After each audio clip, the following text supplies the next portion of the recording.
ลึกลับเหนือท้องฟ้า รายงานนักบินอวกาศ คลิปประหลาดจากเพนตากอนทั้งหมดถูกเปิดเผยโดยรัฐบาลสหรัฐ นี่คือหลักฐานของสิ่งมีชีวิตนอกโลกหรือเป็นเพียงปริศนาที่โลกยังอธิบายไม่ได้สวัสดีค่ะทางการสหรัฐเผยแพร่แฟ้มลับเกี่ยวกับ UFO ที่เก็บมานานหลายทศวรรษประธานาธิบดีโดนัลด์ทรัมป์บอกว่ารัฐบาลของเขาโปร่งใสและขอให้ทุกคนสนุกกับการดูข้อมูลเหล่านี้ค่ะประธานาธิบดีโดนัลด์ทรัมป์สั่งการเมื่อเดือนกุมภาพันธ์ให้หลายๆหน่วยงานเปิดเผยแฟ้มเอกสารว่าด้วย UFO และ UAP UFO ก็คือ Unidentified Flying Object หรือวัตถุบินที่ไม่สามารถระบุได้ส่วน UAP Unidentified Anomalous Phenomena คือปรากฏการณ์ผิดปกติที่ไม่สามารถระบุได้เมื่อวันศุกร์ที่ 8 พฤษภาคมกระทรวงสงครามสหรัฐได้เผยแพร่เอกสารที่ถูกระบุว่าไม่เคยเปิดเผยมาก่อนเกี่ยวกับ UAP และ UFOรัฐบาลสหรัฐเก็บแฟ้มลับเหล่านี้มานานหลายทศวรรษนะคะซึ่งรวมถึงเอกสารจาก FBI กระทรวงต่างประเทศและ NASA รัฐมนตรีกลาโหมพีท เฮกเซตค่ะบอกว่าแฟ้มเหล่านี้ซึ่งถูกเก็บในชั้นความลับก่อให้เกิดการคาดเดาต่างๆนานามานานถึงเวลาแล้วที่ชาวอเมริกันจะได้ดูและพิจารณากันเอาเองข้อมูลชุดแรกนี้ประกอบไปด้วยแฟ้ม162แฟ้มนะคะเผยแพร่บนเว็บไซต์ที่ทำขึ้นมาใหม่โดยเฉพาะแล้วก็จะมีการทยอยเผยแพร่เอกสารเพิ่มเติมอย่างต่อเนื่องด้วยผู้คนสามารถเข้าถึงแฟ้มข้อมูล UAP เหล่านี้ได้มีทั้งวิดีโอมีภาพถ่ายแล้วก็เอกสารต่างๆจากหน่วยงานรัฐบาลสหรัฐทั้งหมดถูกเก็บรวบรวมไว้ที่นี่ที่เดียวค่ะทรัมป์บอกว่ารัฐบาลของเขามีความโปร่งใสสูงรัฐบาลชุดก่อนๆล้มเหลวที่จะแสดงความโปร่งใสเกี่ยวกับเรื่องนี้และด้วยเอกสารและวิดีโอเหล่านี้ผู้คนสามารถตัดสินใจได้เองว่าเกิดอะไรขึ้นขอให้สนุกกับข้อมูลเหล่านี้ค่ะก่อนหน้านี้รัฐบาลทรัมป์มีการเปิดเผยแฟ้มเอกสารเกี่ยวกับการเสียชีวิตของประธานาธิบดีจอห์น F. เคนเนดีแล้วก็น้องชายของเขาวุฒิสมาชิกโรเบิร์ต F. เคนเนดีรวมถึงมาร์ติน ลูเทอร์ คิง จูเนียร์นักเคลื่อนไหวชื่อดังด้านสิทธิพลเมืองของสหรัฐค่ะสำหรับประเด็น UFO เป็นประเด็นที่ผู้คนสนใจอยู่แล้วนะคะแต่ว่าได้รับความสนใจมากยิ่งขึ้นไปอีกหลังจากที่ประธานาธิบดีบารักโอบามาให้สัมภาษณ์เมื่อเดือนกุมภาพันธ์ค่ะว่าเอเลี่ยนมีจริงแต่ผมไม่เคยเห็นระหว่างที่ดำรงตำแหน่งแล้วก็ไม่ได้มีการเก็บเอเลี่ยนเอาไว้ใน Area 51 ด้วย Area 51 ก็คือฐานทัพในรัฐเนวาดาที่ถูกลือนะคะว่าเป็นที่เก็บเทคโนโลยีล้ำสมัยและสิ่งมีชีวิตจากนอกโลกค่ะโอบามากล่าวว่าในเชิงสถิติจักรวาลกว้างใหญ่มากโอกาสที่มีสิ่งมีชีวิตอยู่ที่อื่นจึงมีสูงแต่ระยะห่างระหว่างระบบสุริยะต่างๆไกลมากโอกาสที่มนุษย์ต่างดาวจะมาเยือนโลกจึงต่ำแล้วก็ระหว่างที่ผมเป็นประธานาธิบดีผมไม่เห็นหลักฐานใดๆว่าสหรัฐติดต่อกับสิ่งมีชีวิตนอกโลกเมื่อปี 2021 โอบามาก็เคยเล่านะคะว่าตอนที่เขาเข้าดำรงตำแหน่งผู้นำประเทศเขาก็ถามหาห้องแลบที่เก็บตัวอย่างเอเลี่ยนและจานบินแต่คำตอบที่ได้ก็คือไม่มีค่ะจะมีก็แต่การบันทึกหรือว่าภาพถ่ายเกี่ยวกับวัตถุต่างๆในท้องฟ้าที่ไม่สามารถอธิบายได้ในเวลานั้นส่วนประธานาธิบดีทรัมป์นะคะก็กล่าวว่าเขาไม่แน่ใจว่ามีมนุษย์ต่างดาวหรือไม่เรามาดูเอกสารที่เพนทากอนเปิดเผยออกมาค่ะแม้ว่าเพนทากอนจะอธิบายว่าเป็นไฟล์ใหม่นะคะที่ไม่เคยมีการเปิดเผยมาก่อนแต่ว่าบางส่วนก็มีการเปิดเผยไปแล้วก่อนหน้านี้เอกสารล็อตแรกนี้ครอบคลุมเหตุการณ์กว่า400กรณีจากทั่วโลกค่ะย้อนกลับไปตั้งแต่ปลายทศวรรษ 1940 จนถึงปัจจุบันประเด็นสำคัญก็คือแฟ้มเหล่านี้ไม่ได้บ่งชี้ว่ามีสิ่งมีชีวิตนอกโลกแล้วก็ไม่ได้บ่งชี้ว่ารัฐบาลสหรัฐเคยมีปฏิสัมพันธ์กับสิ่งที่มีชีวิตจากดาวดวงอื่นนะคะข้อมูลที่นำมาเปิดเผยเป็นบันทึกของกองทัพที่ลดชั้นความลับ เอกสารของกระทรวงการต่างประเทศรายงานจากภารกิจอพอลโลไปดวงจันทร์รายงานจากบุคคลทั่วไปที่อ้างว่าได้เห็น UFO ที่เชื่อว่ามาจากต่างดาวค่ะมีคลิปแล้วก็ภาพถ่ายจำนวนมากที่มองเห็นแค่จุดแสงเล็กๆหรือว่าเป็นวัตถุบางอย่างแต่ไม่สามารถระบุชัดเจนได้แถลงการของเพนทากอนเองก็ไม่ได้มีข้อสรุปใดๆออกมาต่อเอกสารหรือว่ารูปภาพที่มีการเปิดเผยออกมานะคะมาดูตัวอย่างแฟ้มที่มีการเปิดเผยซึ่งเพนทากอนก็ระบุว่าเป็นกรณีที่ไม่มีข้อสรุปอย่างชัดเจนและยินดีรับฟังการวิเคราะห์จากภาคเอกชนค่ะข้อมูลบางส่วนมีการปิดบังเพื่อปกป้องพยานที่เห็นเหตุการณ์รวมถึงที่ตั้งของสถานที่ของภาครัฐหรือว่าข้อมูลอ่อนไหวเกี่ยวกับที่ตั้งทางทหารนะคะมาที่ภารกิจไปอวกาศนะคะภารกิจอวกาศครั้งแรกของสหรัฐที่ส่งมนุษย์ไปลงจอดบนดวงจันทร์สำเร็จก็คืออพอลโล 11 ในปี 1969 นักบินอวกาศบัส อัลดรินรายงานว่าเห็นวัตถุบางอย่างตอนเดินทางไปดวงจันทร์เห็นแสงไฟวาบในยานอวกาศและระหว่างเดินทางกลับโลกเห็นแสงสว่างที่ค่อนข้างจ้าซึ่งลูกเรือคาดกันนะคะว่าอาจจะเป็นแสงเลเซอร์นักบินอวกาศอพอลโล 12 ซึ่งปฏิบัติภารกิจในปี 1969 เช่นกันแอลัน บีนกล่าวว่าเขาเห็นแสงวาบที่ล่องลอยในอวกาศและเห็นอนุภาคที่ดูเหมือนกำลังเคลื่อนไหวออกจากดวงจันทร์มาที่นักบินอวกาศในภารกิจอพอลโล 17 ในปี 1972 นะคะพวกเขารายงานว่าเห็นแสงวาบเช่นกันซึ่งพวกเขาบอกว่าอาจจะเป็นแสงสะท้อนจากชิ้นน้ำแข็งก็ได้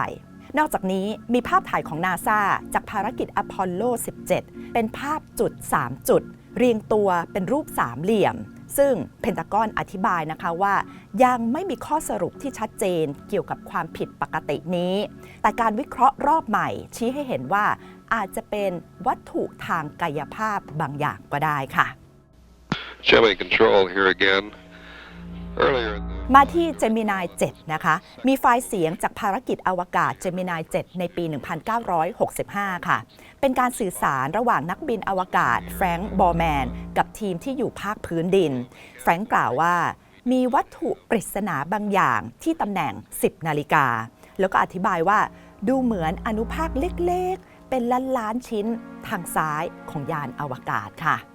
มาดูแฟ้มเกี่ยวกับบุคคลทั่วไปนะคะที่อ้างว่าเห็น UAP ก็อย่างเช่นมีคนหนึ่งบอก FBI เมื่อปี 1957 นะคะว่าเห็นพาหนะทรงกลมบินขึ้นเหนือพื้นดินหรือว่าใหม่หน่อยนะคะเดือนกันยายนปี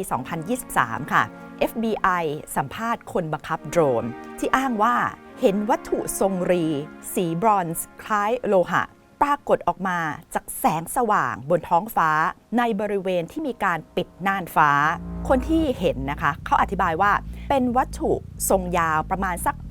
130ถึง195 ฟุตก็ประมาณ40ถึง60 เมตรมีแสงสว่างมากด้านหนึ่งแสงเป็นสีขาวจ้าเห็นประมาณสัก 5-10 วินาทีหลังจากนั้นวัตถุดังกล่าวก็หายไปแล้วก็มีคนในรถอีกอย่างน้อย2คนที่เห็นวัตถุนี้เช่นกันในปี 2023 เช่นกันค่ะในหัวข้อ Orbs Launching Orbs มีเจ้าหน้าที่รัฐ6คนรายงานนะคะว่าพบเห็นลูกไฟกลมสีส้มบนท้องฟ้าจากจุดที่ต่างกันในช่วงเวลาพบค่ำทางตะวันตกของสหรัฐซึ่งปรากฏบนท้องฟ้าประมาณสัก 1-2 วินาทีแล้วก็มีการปล่อยลูกไฟทรงกลมอีก 2-4 ลูกก่อนที่จะหายวับไปหน่วยงานของกระทรวงกลาโหมสหรัฐที่จัดตั้งขึ้นเพื่อสืบสวนแล้วก็วิเคราะห์ปรากฏการณ์ผิดปกติที่ไม่สามารถอธิบายได้รายงานว่ากรณีนี้คือกรณีที่น่าสนใจที่สุดที่ยังหาคำอธิบายไม่ได้น่าสนใจเพราะว่ามีพยานหลายคนที่ต่างคนต่างให้คำอธิบายคล้ายกันแล้วก็พยานน่าเชื่อถือด้วยค่ะในแฟ้มนะคะมีวิดีโอคลิปที่ถ่ายโดยกองทัพสหรัฐในหลายสถานที่ตั้งแต่ซีเรียญี่ปุ่นไปจนถึงอเมริกาเหนือและวัตถุที่ถ่ายได้เนี่ยก็มีตั้งแต่จุดเล็กๆ เคลื่อนไหวเร็วมองเห็นจากระยะไกลไปจนถึงจุดที่ใหญ่ขึ้นมาหน่อยอย่างเช่นมีคลิปนะคะวัตถุเหมือนลูกฟุตบอลเหนือทะเลจีนใต้ในปี 2022 แล้วก็เมื่อต้นปีนี้ค่ะก็มีคลิปแสดงให้เห็นแสงไฟวงกลม2ลูกที่บินท่ามกลางฟ้าอันมืดมิดในอเมริกาเหนือมีอีกคลิปหนึ่งถ่ายเมื่อปี 2022 อันนี้เขาไม่เปิดเผยสถานที่อยู่ในตะวันออกกลางนะคะแต่ว่าแสดงให้เห็นวัตถุทรงรีขยับไปมาซ้ายไปขวาแต่ก็มีการตั้งข้อสังเกตนะคะว่าอาจจะเป็นขีปนาวุธค่ะในช่วงหลายปีที่ผ่านมามีคลิปแสดงให้เห็นจุดเล็กๆลึกลับเคลื่อนที่อยู่เหนือภูมิประเทศของอิรักซีเรียและสหรัฐอาหรับเอมิเรตส์วัตถุสีขาวเหล่านี้บางครั้งก็พุ่งผ่านหน้าจอภายในเวลาไม่ถึง1 วินาทีขณะที่บางวัตถุค่อยๆลอยเคลื่อนผ่านอากาศแล้วก็กล้องเนี่ยสามารถที่จะติดตามความเคลื่อนไหวได้นอกจากคลิปนะคะมีเอกสารที่เป็นรายงานบันทึกจากเจ้าหน้าที่ทหารสหรัฐที่อยู่ในตะวันออกกลางด้วยค่ะมีรายงานฉบับหนึ่งอธิบายถึงวัตถุที่มีรูปร่างคล้ายลูกบอลเด้งแล้วก็เคลื่อนที่ด้วยความเร็วคงที่483 ไมล์ต่อชั่วโมงประมาณ777 กิโลเมตรต่อชั่วโมงเป็นเวลาอย่างน้อย7 นาทีเหนือน่านฟ้าซีเรียในปี 2023 ค่ะมีรายงานจากกรีซนะคะในปี 2023 ระบุว่าเห็นวัตถุบางอย่างค่ะบินอยู่เหนือผิวน้ำทะเลอีเจียนเพียงเล็กน้อยแล้วก็ทำการเลี้ยว90 องศาหลายครั้งด้วยความเร็วประมาณ80 ไมล์ต่อชั่วโมงก็ประมาณสัก130 กิโลเมตรต่อชั่วโมงมีรายงานว่านักบินนะคะเห็น UAP หรือว่าวัตถุบางอย่างทรงสามเหลี่ยมดูคล้ายโลหะบินเหนือทะเลเมดิเตอร์เรเนียนที่ความสูง 25,000 ฟุตหรือว่าราว 7,600 เมตรค่ะมีการสัมภาษณ์เจ้าหน้าที่ข่าวกรองของสหรัฐซึ่งกล่าวถึงเหตุการณ์เมื่อปี 2025 ในสถานที่ที่ไม่เปิดเผยนะคะว่าระหว่างกำลังปฏิบัติภารกิจค้นหาด้วยเฮลิคอปเตอร์ได้พบเห็นวัตถุทรงกลมที่ร้อนจัดผิดปกติลอยอยู่เหนือพื้นดินเคลื่อนที่เป็นระยะทางประมาณสัก20 ไมล์ประมาณสัก30 กิโลเมตรด้วยความเร็วสูงก่อนจะเห็นวัตถุทรงกลมอีก 4-5 ลูกที่เดี๋ยวสว่างวาบขึ้นแล้วเดี๋ยวก็ดับลงแฟ้มที่เก่าที่สุดแฟ้มหนึ่งเลยก็คือแฟ้มของเดือนพฤศจิกายนปี 1948 เป็นรายงานจากหน่วยข่าวกรองของกองทัพอากาศสหรัฐถูกจัดชั้นเป็นลับที่สุดนะคะแล้วก็ระบุถึงกรณีที่เกิดขึ้นซ้ำๆของวัตถุที่ไม่สามารถระบุได้ถูกพบเห็นบนท้องฟ้าเหนือทวีปยุโรปค่ะรายงานระบุว่ามีการรายงานจากหลายแหล่งแล้วก็จากหลายสถานที่ซึ่งทำให้เราเชื่อว่าไม่ควรจะปล่อยผ่านแล้วก็ควรจะได้รับการอธิบายบนพื้นฐานบางอย่างที่อาจจะอยู่นอกเหนือขอบเขตของแนวคิดด้านข่าวกรองที่เรามีอยู่ในปัจจุบันเล็กน้อยอันนี้ที่เขียนในรายงานนะคะแล้วรายงานก็ระบุว่าเจ้าหน้าที่สหรัฐได้หารือกับเจ้าหน้าที่สวีเดนเกี่ยวกับวัตถุดังกล่าวแล้วก็ได้รับแจ้งว่าวัตถุเหล่านั้นแสดงให้เห็นถึงเทคโนโลยีที่ไม่สามารถระบุได้ว่าเป็นของอารยธรรมใดๆบนโลกที่รู้จักกันอยู่ในปัจจุบันณขณะนั้นค่ะมาที่เอกสารของกระทรวงการต่างประเทศกันนะคะซึ่งได้รับจากหลายสถานทูตจากหลายประเทศค่ะอย่างเช่นปาปัวนิวกินีเม็กซิโกจอร์เจียที่รายงานการพบเห็นวัตถุประหลาดบางอย่างในประเทศเหล่านั้นระหว่างปี 1985 ถึง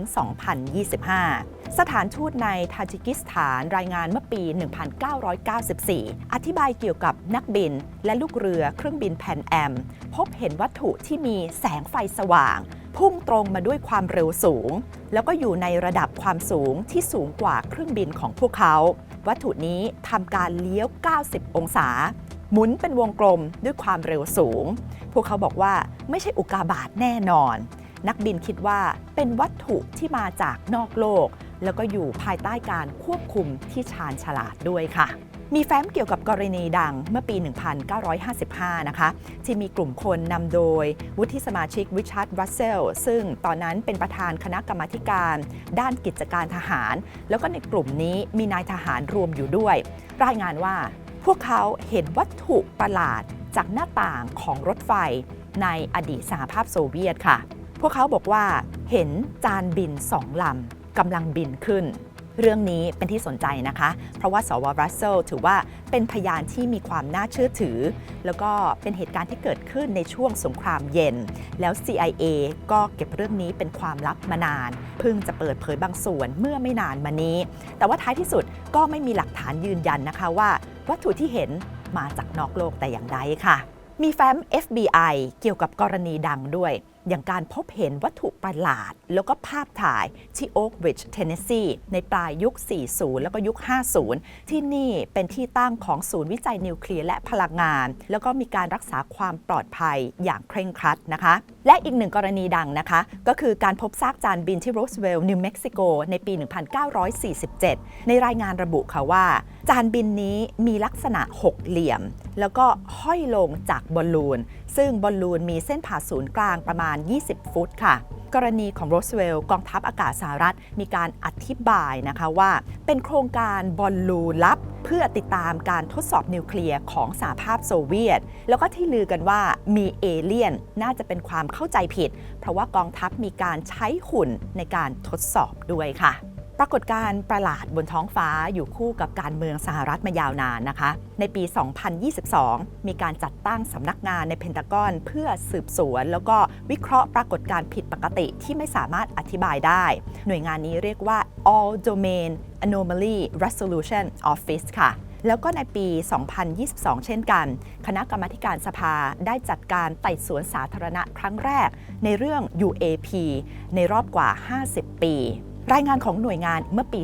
2024 นะคะแสดงให้เห็นกรณีการพบเห็น UAP ใหม่ๆ 757 กรณีจากทั่วโลกที่มีการรายงานกับทางการสหรัฐตั้งแต่วันที่ 1 พฤษภาคม ปี 2023 ถึง 1 มิถุนายน ปี 2024 แต่ก็ไม่พบหลักฐานว่ามีมนุษย์ต่างดาวค่ะหรือว่ามีกิจกรรมหรือมีเทคโนโลยีจากต่างดาวแล้วก็ในหลายกรณีวัตถุประหลาดที่เห็นเป็นเพียงบอลลูนเป็นนกเป็นเครื่องบินเป็นโดรนหรือว่าเป็นดาวเทียมนะคะในกรณีที่อธิบายไม่ได้รายงานเน้นย้ำว่าเป็นเพราะไม่มีข้อมูลมากเพียงพอที่จะสรุปได้ค่ะคำถามที่ว่ามีมนุษย์ต่างดาวหรือไม่เป็นคำถามที่อยู่คู่กับโลกนะคะการเปิดเผยแฟ้มลับของทางการสหรัฐก็ถือว่าเป็นอีกหนึ่งแหล่งข้อมูลที่จะช่วยในการพยายามหาคำตอบนี้ค่ะสวัสดีค่ะ